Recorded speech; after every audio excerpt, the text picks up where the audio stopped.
লিমন, তুমি এটা কি করলা? ভাই আইসা দেই টাঙ্কির পানি হয়ে যায় খালি ভাঙ্গা দেইলি। তাই দেখেন, এরকম কিন্তু অনেক সময় হয়।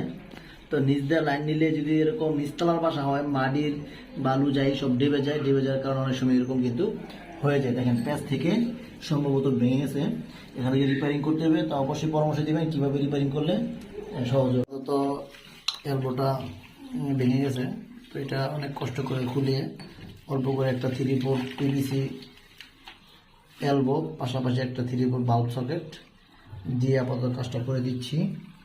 তো এরকম জায়গায় আপনারা কীভাবে করবেন সেটা অবশ্যই জানাবেন।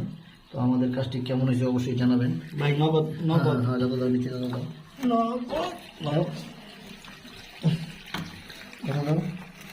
খিরে এই সময় ঢুকছে আবার ভিডিও করতে দেওয়া নিচে একটু আগে সব মিলে হয়েছে। হ্যাঁ যাও, কি বলছে? হ্যাঁ দাও দাও দাও দাও দাও।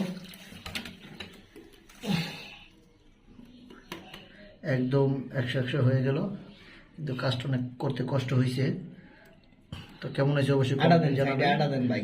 আর কিছু লাগবে না, পানি লিক করতেছে না। তার পাশাপাশি একটা আটা রেলিং দিয়ে দিচ্ছি, যাতে করে লিকটা আর না করে একদম ভিতর পর্যন্ত। দেখেন এদিকে ঘুরে এদিকে দিয়ে দিলাম ভালোভাবে। তো কমেন্টে অবশ্যই জানাবেন কেমন হয়েছে।